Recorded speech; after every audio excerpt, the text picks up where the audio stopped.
Blog Talk Radio.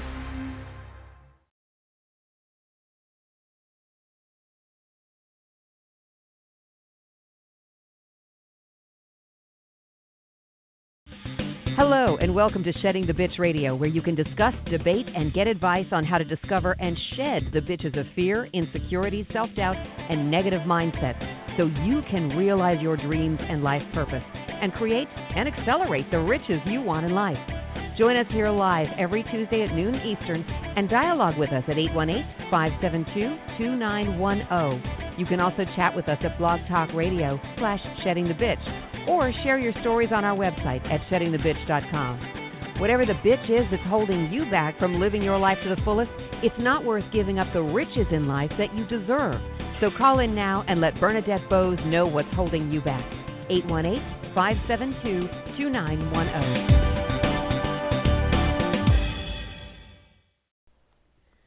Good day, everyone. How are you on this beautiful Tuesday? Today is Ask Bernadette, or AMA, Ask Me Anything. And we do have some great, predominantly business questions to get to today. But before we do, I just need to, ask for your prayers and ask you to be thinking about all the individuals who lost their lives in Las Vegas over the last few days. For those of you internationally listening to the program, and maybe you don't know, but there was a massacre is the only way to describe it. Over the weekend, I believe it was, if I'm not mistaken, it was Sunday evening, and 50 lives were lost, let alone those that were injured and traumatized, and the families and friends and the communities that lost these people who just simply went out to take in and enjoy a country singers concert, and yet, was just devastated by somebody with mental illness who just never got the help, obviously, and just wreaked havoc, not only on Las Vegas, but all the lives that were lost and touched and injured, and it's just heartbreaking. So prayers, and well wishes go out to anyone and everyone impacted by that situation. On a different note, fall has definitely settled in, at least here in Atlanta. Not sure wherever you are. Obviously, we're speaking globally, so you have summers, falls, and winters. It has been snowing out west in the States, and Atlanta finally has kind of cooled down into the 70s, and yet at the same time, the Northeast is going to be getting some heat coming their way. So it is fall. It is October. Can't believe it. We have one more quarter, 3 months left of the year. Hopefully your goals, your dreams, your aspirations are being pursued and met. And at least today we're going to be able to help you with a number of business/professional development questions and some advice and tips that you can be using for yourself in whatever situation that you have going on. And if I don't address a question or I don't provide you an answer to something that maybe you're dealing with, then feel free, please, to always reach out on Facebook or Twitter, Shedding the Bitch, and you can do it at any point in time, and I will get back to you with a response with some tips and advice, sometimes some tough love. At the same time, you can email me directly at Bernadette Boas at SheddingTheBitch.com. Of course, Deborah's out there watching and listening and taking your questions, stories, or challenges. So be sure to also go out to our Facebook and Twitter page, even do a shout out to Deborah. She would love that. So let's see. We've had some great guests over the years, actually, but over the last several weeks, Catherine Kerrigan, Andrea Arena, Michael Moore, Karen Rands. So be sure to go out to blogtalkradio.com /SheddingTheBitchRadio, or you can go to SheddingTheBitch.com and see our archive of the programs. As well, we've been videotaping a lot lately because a lot of our guests have been in Atlanta. So you can go out to YouTube, or Shade in the Bitch YouTube channel, and check out those videos. Let's see, what other news? I think that's it for now. But so let's jump into this, and we will just dive right in, and we might even go straight through and get these questions answered for you. And we'll see. We might take one break in between. But let's dive into Ask Me Anything. So our first question is actually from Krista. And she is a recently new, does that make sense, business owner. And she's right now just sitting down and trying to lay out kind of her business plan. And she got really stuck when it came to being able to identify and define who her perfect client is. Now, this question, even though she's a business owner, this can be related to whether or not you're looking for that perfect job, whether or not you're looking for that perfect company, whether or not you're looking for that perfect client, but it's within a corporation or a business that you are an employee of, let alone just for someone that has their own business. So this can be kind of applied in many aspects. So how do I know my perfect client? Well, that is simple, and yet a lot of people get stuck on it, because especially those working for themselves who feel that they have a service or a product that anyone can use. And the first thing I will tell them is that could be true. However, think about it. You don't have enough time in the day, or enough money, or enough resources, or employees, whatever the case might be, for you to be able to market and sell and support anybody and everybody. And at the same time, I want to also emphasize, not every individual or customer client is good customers and clients. So that could be because, one, they can't afford maybe your service or your product, or maybe they aren't able to leverage it as effectively as another client or another potential customer. It could be for a number of reasons. It may not be the type of company, size-wise, industry-wise, that you feel that you can use and leverage your expertise and experience and skill set in. And so what you really want to do is, to answer that question, how do I know who my perfect client is, you need to kind of run through just a whole list of questions that you would answer for yourself as far as getting down to what that perfect client is. So let's run through them. It's really easy to start with kind of the psychographics or the demographics of a potential client, whether that is a consumer. So, if you're working B2C, which means business to customer, or it's B2B, which is from one business to another business. So psychographics are, if it's individuals, what is their gender, what is their income, what is their location, what is their, let's say if we move to businesses, what industry are they in, how big or small are they, what type of clients do they serve, what type of products and services do they serve. So there's a whole kind of list of questions you can answer to build out that profile of your perfect client.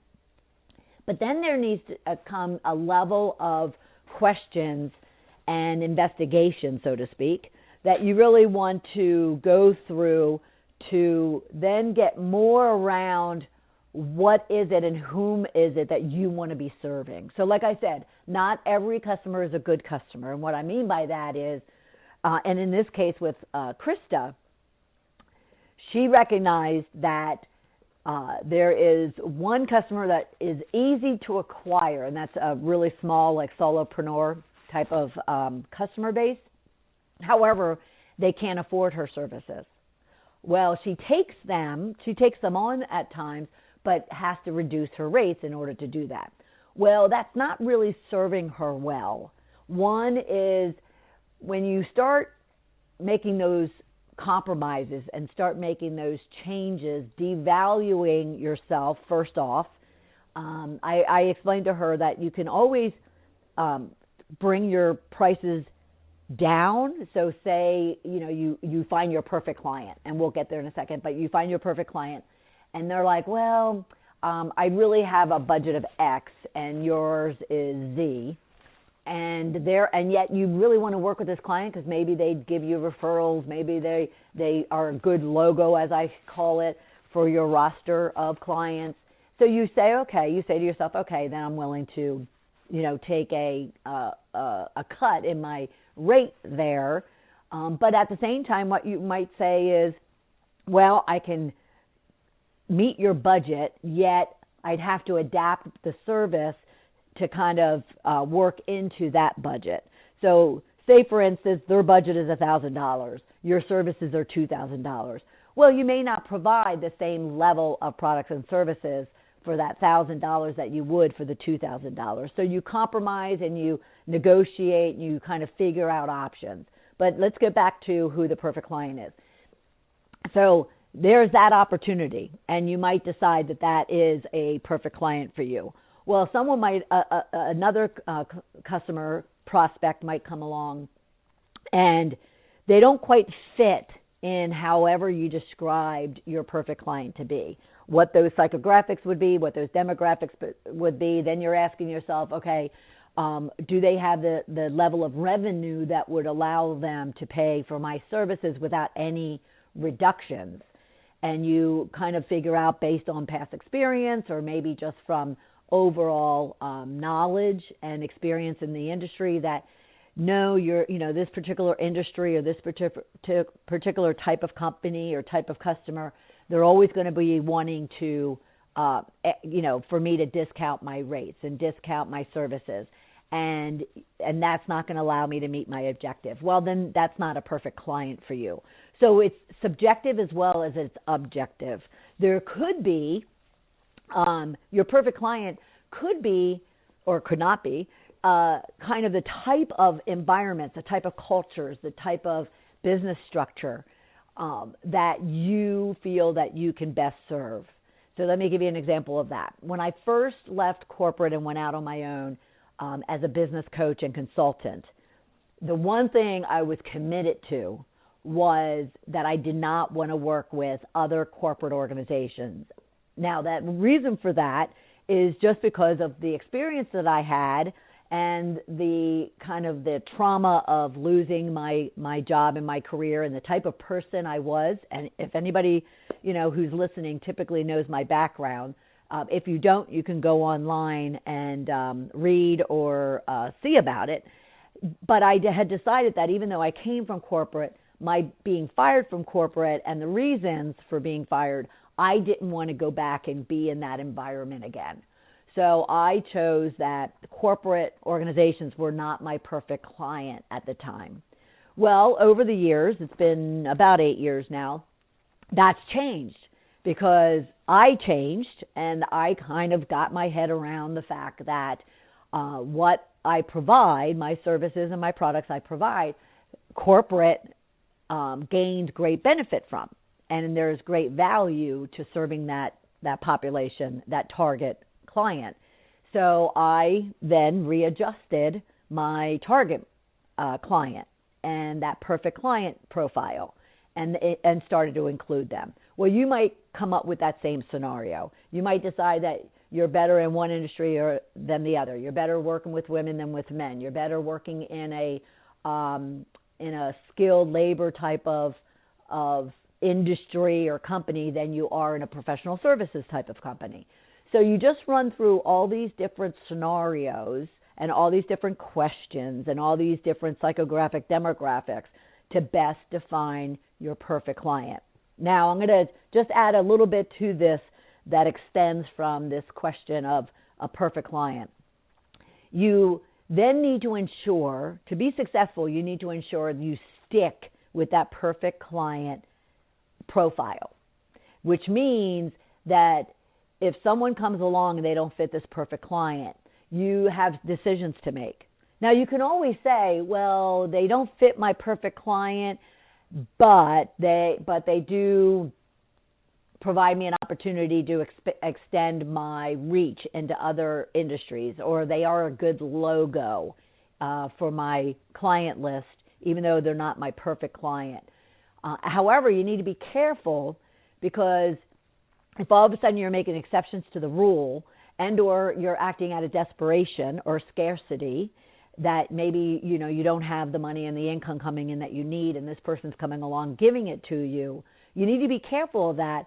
Because if all of a sudden you sign that piece of paper, that agreement, you even take, their retainer or take their monies up front, as many consultants and coaches do, but then you're miserable, because the reason why they weren't that perfect client is for multiple reasons within your profile, that you didn't choose to want to work with that type of company or individual. Well, then you being unhappy or being frustrated or being stressed or anxious about taking that client on can cause that much more anxiety and that much more of an issue for you. At the same time, like I said early on, not all clients are good clients.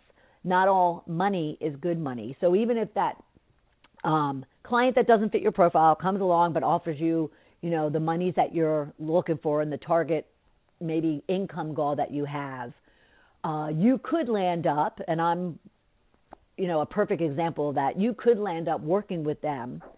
However, one, you're not even happy about working in that type of company, that type of culture, that type of industry, that type of size of company, let alone you're not making the monies that you wanted, or even if you are, it's not worth the anxiety that you're feeling every time that you have to go into that client, or every time you pick up the phone to call that client, or any time that you're working with that organization.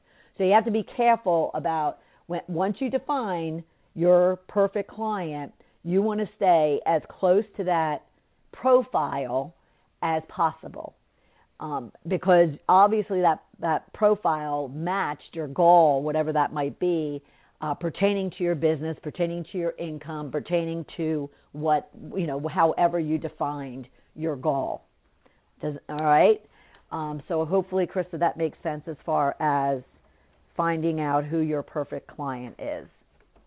All right, let's see what is up, because we're just going to continue on so we can get as many of these questions in as possible. The next one is, and I can so relate to this. I wonder if you can too. Basically, I'm so overwhelmed and anxious. I can't seem to get myself organized and focused. It's hurting my ability to get anything done. Now, again, this can pertain to any individual, let alone whether you're a business owner or you're a corporate professional.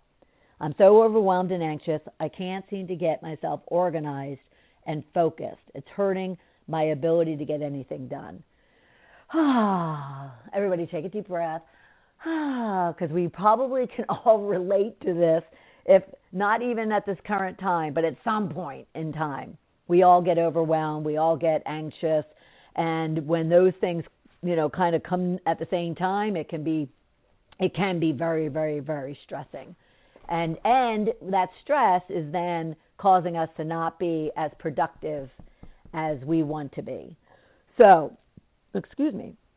whether you're an individual, a business owner, or a corporate professional, the first and most important thing I tell my clients, or anyone that asks, like yourselves, is that's all around getting whatever is going on in your head out of your head and onto a piece of paper. We tend to get very anxious and overwhelmed, and as it's swirling around in our head, and without putting it out on paper in black and white, it tends to just create more and more, almost like a tornado. It's just, swirling and swirling and becoming bigger and bigger and bigger. And until we say, okay, wait a minute, there's a solution to every problem, every situation, every anxiety, every stretch, every bitch, as we call it here, until you kind of acknowledge that, and then you sit down and you, as opposed to being emotional, you get logical and you lay out a plan for addressing that situation, you're going to continue to be overwhelmed and anxious and stressed, maybe depressed.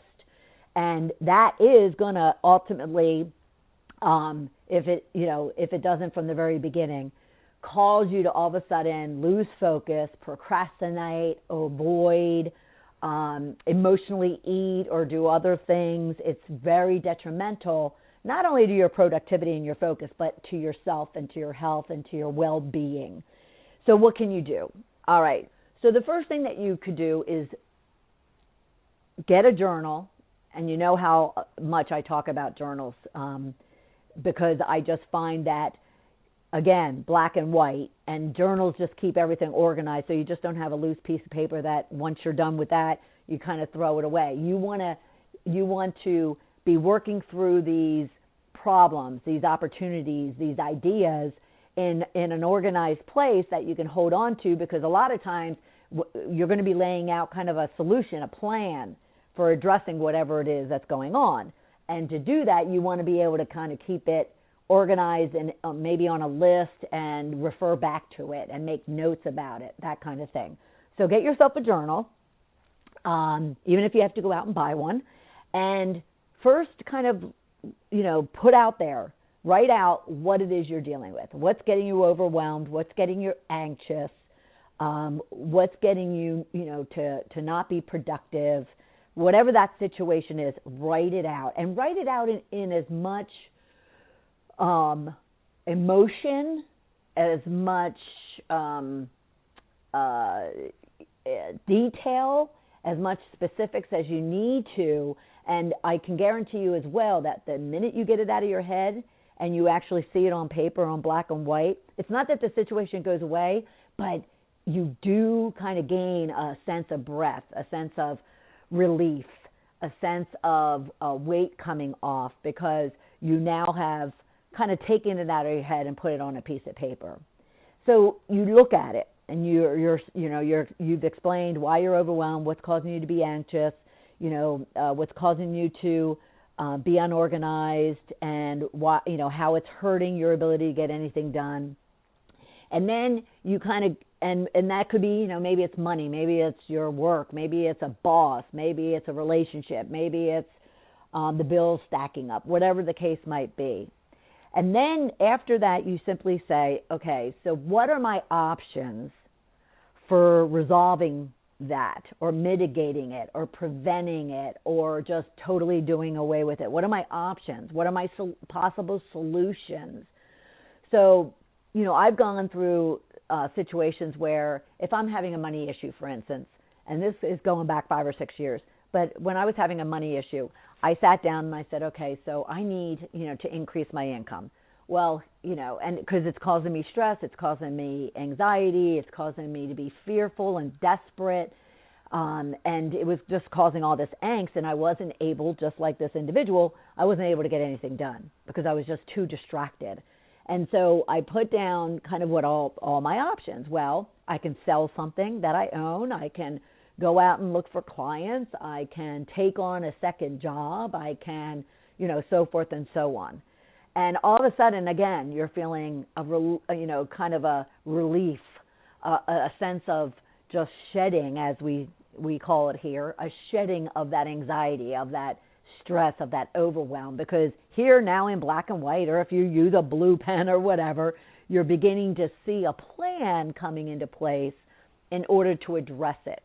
And so now that you have you see all these options, then you can come up with kind of one to two, 3 things that you could be doing to take care of each one of those options, or to determine if that option is the option that you're going to go with, or you're going to go with that one, but you're also going to do X, Y, and Z. So if it's something about, money, let's say, and I'll give a couple of examples. So if it's about money, you want to increase, the amount of money that you're making. then you could kind of lay out the options of what you have there. I'm going to sell something. I'm going to get a second job. I'm going to pursue more prospects to get clients. I'm going to find other products and services that I can sell. And then you can determine, okay, so for that selling of an item, what is it that I could be selling that would give me some income?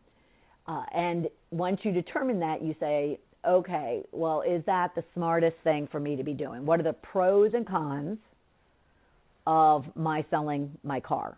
What are the pros and cons of going after more clients? What are the pros and cons of taking on or having more products and services to sell? So all of a sudden, here you have your stress, your overwhelm, your anxiety, described. And then you have all the options to solving that problem. And then you have a decision as to which one of those options, one or more, you're going to pursue. And then you have the pro and con. You're looking at the pro and con of that because not every option is a pro. Some options have cons to them. So, for instance, so you have to sell the car, and you have get new clients, take on new products and services, take a second job. Well, taking on a second job could be a major con because it takes away from you being able to focus on your core job or your core, clients and business and prospecting. As well, it impacts your family and your relationships and your children.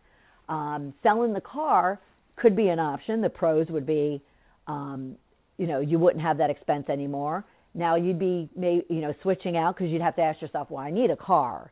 But do I need the car that I have that has, a high monthly bill and high insurance, or can I go and get a different car? But does that different car cause me pros and cons? And you lay those out, so it's all a decision. It's almost like a ladder of decisions and options that you're considering to then finally get down to a solution. The same thing can be done for, say, for instance, you want to find a different job. So, and the reason being is you're unhappy where you are, you're not making enough money, there's no potential, so forth and so on. You don't like the culture. So, the issue that you're overwhelmed and anxious and getting distracted is that. And then your options are to switch jobs, to switch a team, to ask for a raise, to take on new responsibilities. You lay out the pros and cons of each one of those, and then all of a sudden you're finding, this plan is coming into fruition, and that plan is something now that you can act on, and it's something that can fuel your focus, your energy, your confidence. You feel kind of more in control because you don't have it running around in your head. You have it laid out in a plan. Make sense? Okay. So we are going to take a break, and when we get back, we're going to talk about when your coworkers don't seem to be pulling their own weight and you're having to pick up the slack. We'll be right back. You are listening to Shedding the Bitch Radio with Bernadette Boas. We are inspiring individuals around the globe to discover, confront, and shed their bitches of fear, insecurity, and negativity so they can create the riches in their career, business, and life they deserve. Be sure to check out Bernadette's book, Shedding the Corporate Bitch, Shifting from Bitch to Rich in Life and Business, available on Amazon and sheddingthebitch.com. We also want to thank our sponsors, TSR Consulting, who offers a broad range of tax services for small to corporate-sized clients. Go to tsrconsulting.com to learn more. And Parker House Virtual Services, who provides virtual assistance and social media support for small to medium-sized businesses. Email Deborah Parker at deborahparker78@gmail.com for more information. To become a sponsor or advertiser on our program, email us at mediarelations@sheddingthebitch.com. Shedding the Bitch Radio airs every Tuesday at noon Eastern Time. Be sure to go to blogtalkradio.com/Shedding the Bitch Radio and follow the program for all of the updates and announcements of our guests and show topics. Now let's return to Bernadette and Shedding the Bitch Radio.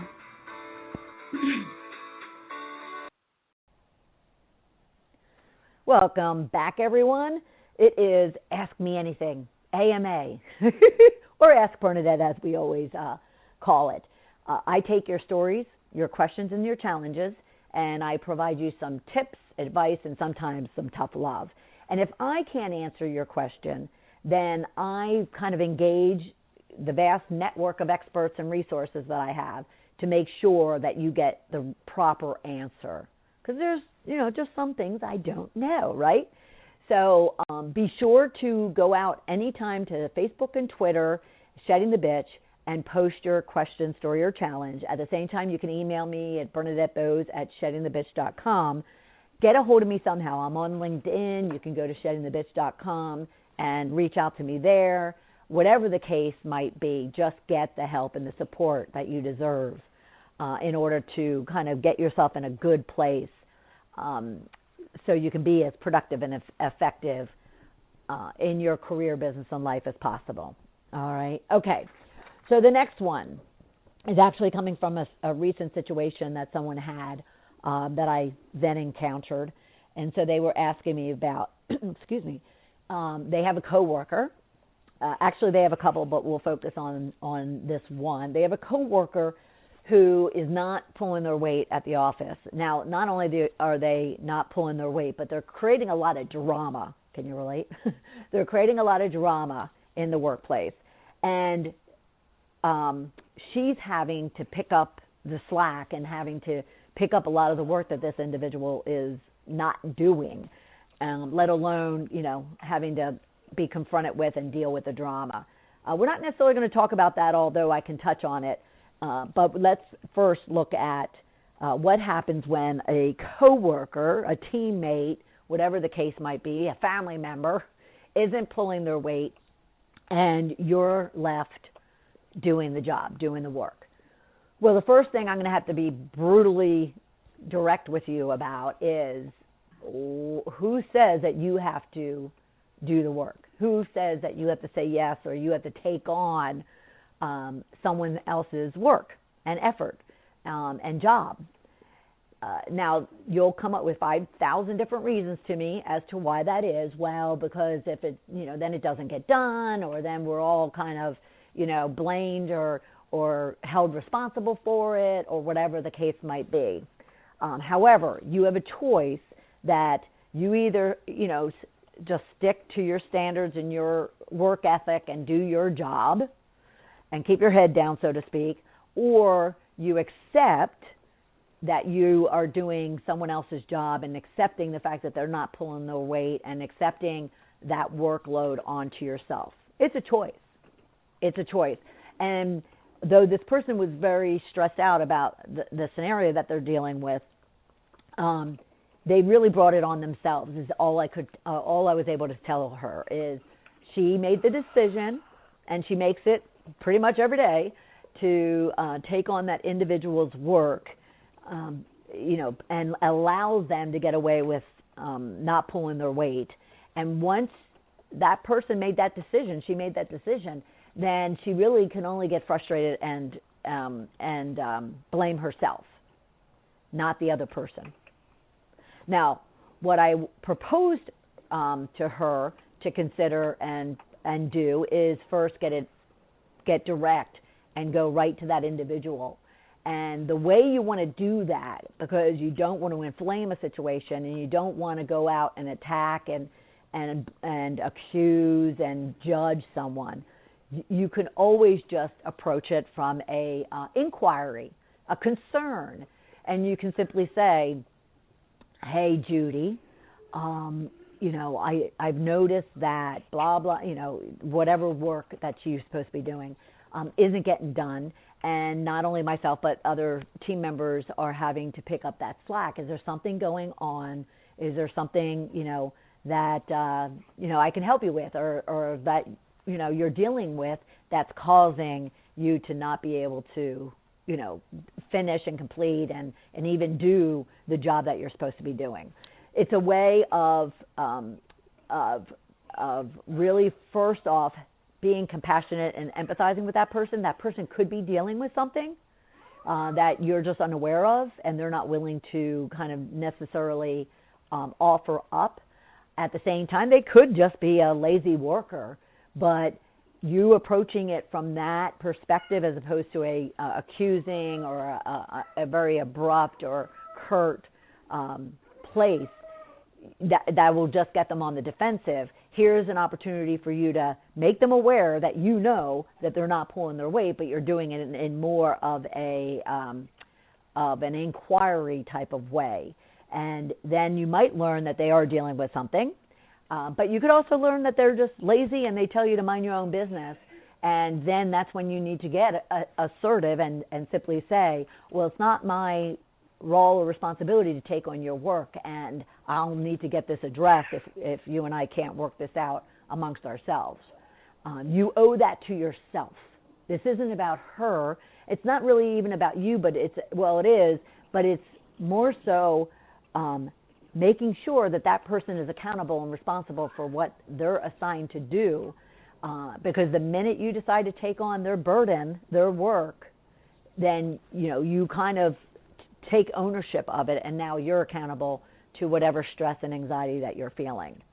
Now, say you approach them and they aren't dealing with something, they're just lazy, and they tell you to mind your own business. Well, then you have to decide whether you continue taking on their work and then adjusting to that, because you can decide to take on their work, and because you don't want to be all stressed out and wigged out, and you don't want to create havoc in the office or work environment, then you accept that, and you accept that dynamic, and that you should just let go of any of the stress that you're feeling.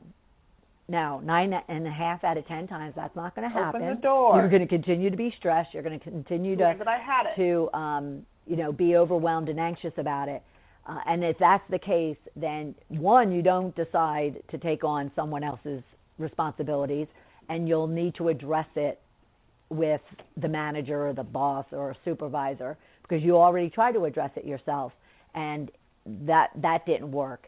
And in order to kind of protect your sanity, you do need to get someone else involved. And again, it's not going at it in a way of accusing or blaming or being kind of emotionally amped up or being dramatic about it. It's simply, you can even go to that boss and just simply say, hey, look, Judy's not pulling her weight. I'm taking on more and more. I feel that she needs to be doing what she's being paid to do. And you always kind of want to think about what's in the mindset and what's in the, not agenda, but the objective of, in this case, the HR person or the boss or the supervisor. No boss, no supervisor, no HR person wants to be paying somebody for doing nothing. Now, not to say there's not bad bosses out there, bad managers, but 9 out of 10 of them will not appreciate someone kind of taking up space. So you just bring it to their attention, keeping that in mind on their end. What's in it for them is that you're not able, the office is not able to get as much done because there's one individual that's not doing what they're supposed to be doing. Then you can say, and yet at the same time, it's also creating great stress and burden for me, let alone the fact that you're paying someone for work that's not being done. Now, the next layer from that might be, you do all those things. You talk to the employee, they don't care. You talk to the manager, they don't do anything about it. Then it's up to you to decide. You're either accepting that situation and continuing employment there, as miserable as you are, or you're saying, okay, this isn't an environment that I care to work under. Remember what I always say, not all money is good money, and therefore I need to do something differently. And that could be, look for another position in the company, look outside the company, whatever the case might be. However, if you decide that you're going to take it on, that you're going to accept it, you're not going to do anything about it, then you then just have to accept that situation. And then you would minimize a lot of your stress if once you accept it, you accept it and kind of let go of the stress because you're like, I'm going to deal with it. But then deal with it in a shift in your mental, emotional mindset that you're going to deal with it and you're okay. Because if not, then you're always going to be anxious and stressed out about it. Make sense?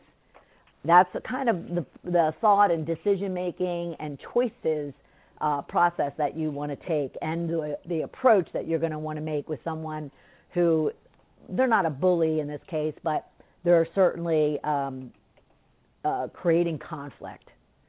And it could be in a very quiet way, but they're still creating conflict. You can approach that conflict in a way that's productive for everyone, and not a situation where most people want to avoid and therefore don't do anything about it. All right. Oh, the drama. So that person's creating drama.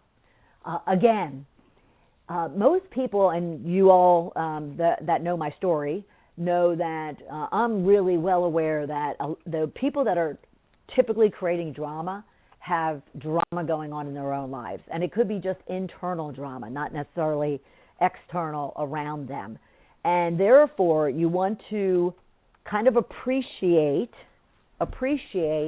and acknowledge that.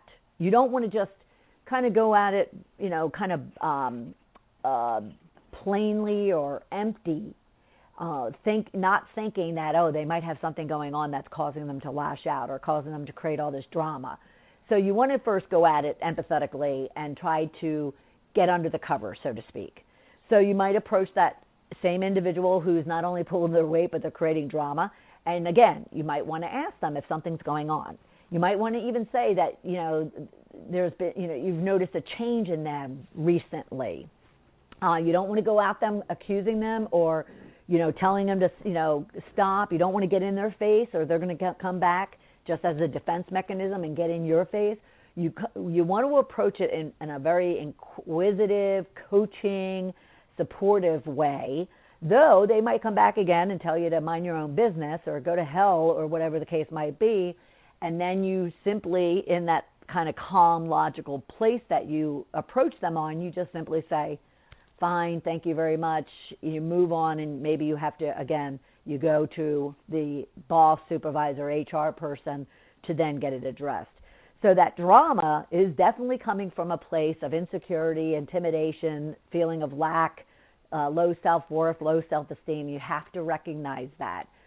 It was the greatest lesson I learned about myself, and now see anytime I kind of get into a situation where there's someone being really ugly, whether it's to me or someone else.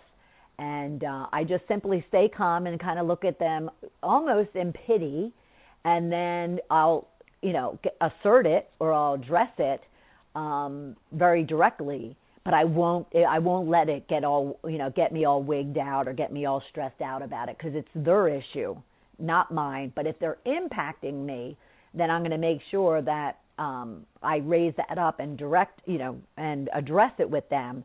And if I need help, then I go externally and find that help. So in this case, it would be that coworker would engage them first, productively, calmly, effectively, and then if that doesn't work, then engaging someone else. So for all of that, whether it's drama or someone not pulling their weight. All right, let's see. What else do we have here? Okay. So I also have a question. I want to switch my job and do something new. How do I go about really understanding where my skill set matches certain professions, certain jobs? And that's a fabulous question. I find that especially as individuals get like in their late 40s, 50s, the jobs that they've been doing, for the last 20, 25 years, they're looking to switch it up. They're looking to do something different. They're looking to take on kind of new challenges. And it's a very exciting thing, but at the same time, it could be both scary and confusing for people. And this particular person is going through exactly that. They're roughly my age, and they just decided that they have a lot of skills and a lot of talents and a lot of qualities to do something different. They're just not quite sure kind of where.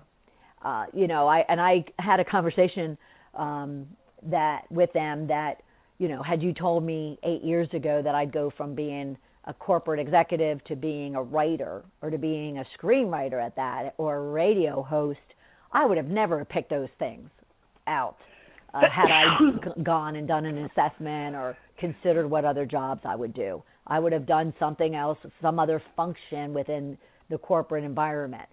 So it's exciting whether you're 20 or whether you're 70. It's exciting to change things up. But how would you go about doing that? Because someone's skills and talents,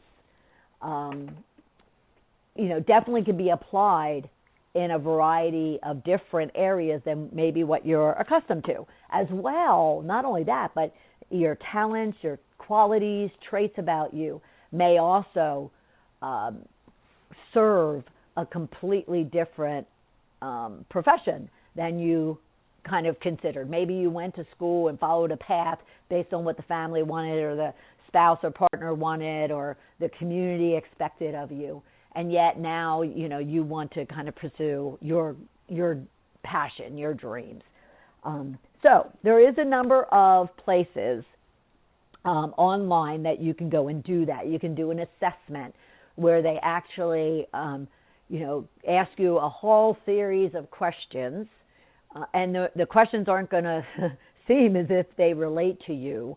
However, the way you answer them and how you answer them will then kind of help whether it's an algorithm or whether it's just the straightforward assessment itself, create a profile of the type of professions, type of jobs that your skill set and personality, trait, lifestyle set would work best in. And it's very cool. And I'm going to, while we're talking, I'm going to find the particular one that I have recommended out recently, because I actually took time to do this because I wanted to recommend a similar type of an assessment to one of my clients. And so the one I found, and there's a number of them. There's MAPP, M-A-P-P. There's DISC. A number of the franchise organizations, if you ever considered to go into business for yourself, one of the first places people will, a career or a business coach will direct you to is in franchising, because there you have kind of a safe environment with a proven method, a proven business model that can help you go into business for yourself. And a lot of those franchise organizations use assessments to really find out, can you be an entrepreneur? Can you work for yourself if you're so accustomed to working for someone else and having that safe paycheck, so to speak? So the franchise industry has always been very good at providing those type of assessments to tell you that based on your skills and traits and qualities and lifestyle and personality, what careers, what even type of franchises in this case would work best for you. So there's MAPP and there's DISC. There's a 360 assessment. That really won't tell you jobs. It'll just kind of tell you more about whether or not you're a leader or a follower, quite honestly. And then there is Sokanu, SOKANU.com. And I found this recently, like I said, for my client. And it's a series of, many questions. There's multiple online sites that will send you through, 50, 75, 100 questions, all to kind of then build through their algorithm your profile and then those job opportunities. And I found this one, Sokanu, SOKANU, as something that really, right then and there, as you're answering it, it's showing you and it's displaying to you the different types of professions, jobs that your personality, your skills, talents, and qualities fit into. And then, you go through the whole process It doesn't vastly change, but there are different aspects. Your technical skills versus your soft skills versus your personality and your lifestyle choices versus your business acumen. Those will all kind of help to define the professions that would work best for you. You can do those assessments, and that would be what I'd highly recommend, and use that list of jobs in your profile results as a basis for considering. You don't have to do them, obviously, and you may find that, oh gosh, none of these fit me. I certainly fit better in what I'm doing today. Well, you might be surprised that what you're doing today isn't really kind of leveraging your skills and talents and traits as much as or as optimized as you could be. So there could be a whole 360 switch. Like I said, had I known, 10 years ago I'd be doing this today, I would have told you you're nuts. Yet, when I did this several weeks ago in preparation to providing it to my client, it didn't surprise me that it showed that I should be a radio host, an MC, a writer, a film director. It didn't surprise me, but had I done it, even 5 years ago, I would have been like, what are they talking about? So challenge yourself. Consider that, and consider it as an opportunity for you to really see what your options are, because it could set you off in a different path, in a different course that's exciting and liberating and freeing. You never know, right? All right. That is the list of questions I got this week. Usually I have like a whole laundry list of them.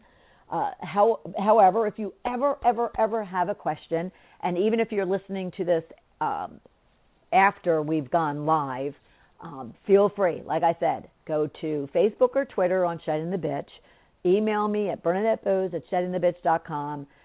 I get a lot of these emails and these questions posed through LinkedIn because I tend to be out there quite a bit. And, just ensure that you're getting the support, getting the advice, sometimes the tough love that you need in order to be able to pursue and achieve whatever goals and riches you want out of life. All right?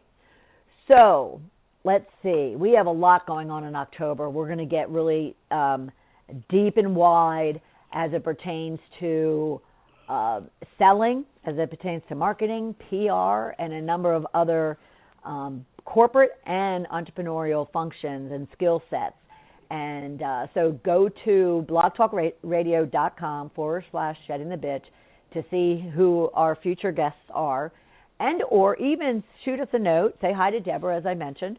Shoot us a note, and if there is a radio guest or a topic that you're interested in, that you've experienced, then be sure to also let us know that, and we'll be sure to have it or them on a future program. All right? So, again, prayers for all of those out there that are still suffering through nature tragedies or personal tragedies or unfortunate tragedies like the one in Las Vegas over the last couple of days, and keep anyone suffering in any capacity in your prayers. I'll keep all of you in my prayers, as I do every day, and I'll look forward to having and speaking to you again this time next week, next Tuesday at noon Eastern Time for another episode of Shedding the Bitch Radio. Thanks, everybody.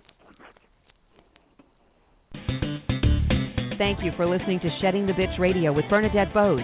Join Bernadette every Tuesday at noon Eastern as she helps you shift your bitches to riches. And the dialogue is always going on at sheddingthebitch.com. See you next week.